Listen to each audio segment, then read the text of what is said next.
Hip hop's, hip hop in its formal form that we know started in the South Bronx in the early '70s, and basically, it was a music that came out of a social situation where there was a lot of poverty, and really the South Bronx was a place that didn't even exist on the map as far as you know social programs and things of that nature. So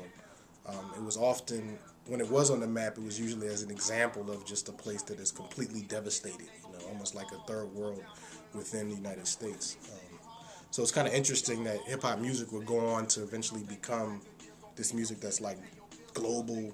and also music that wound up making a lot of people a lot of money because it came from a situation where people didn't have anything and we're trying to find a way to communicate, and it was a form of culture. What do people rap about? People really, when it started out, there was some hip hop that was kind of like party music, people just trying to feel good and connect to each other. But people also,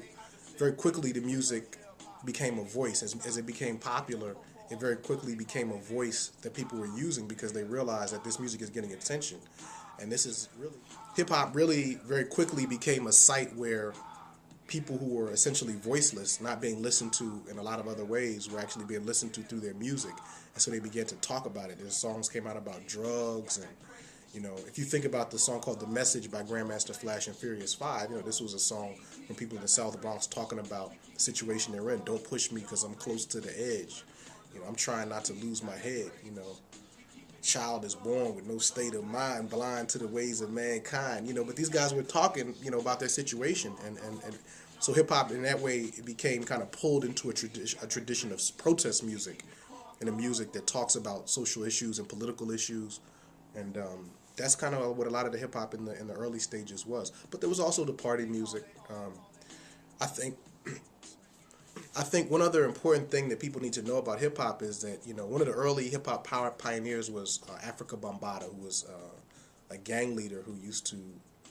lead a gang called the Black Spades, and essentially one of the first reasons why he used to put on hip hop parties was because they were trying to find something other than gang banging for the Black Spades to do. I used to know a guy who was a counselor in a youth center where Africa Bambaataa used to work, and basically he talked about the fact that a bunch of guys had been hurt through gang violence, and so the gang leaders like Africa Bambaataa and everybody else said we have to find a way to express ourselves that's different than this, and so they started to put on parties and look at the hip hop dancing and rapping and things of that nature was a way that they were trying to like channel the energy differently, and that's really how a lot of the hip hop started and why it kind of had such a competitive feel, because it was coming out of that, people trying to express themselves. So it's kind of interesting when you look at the fact that it had these roots of sort of an oppressed, marginalized people trying to find different ways to express themselves and trying to actually quell and calm down violence,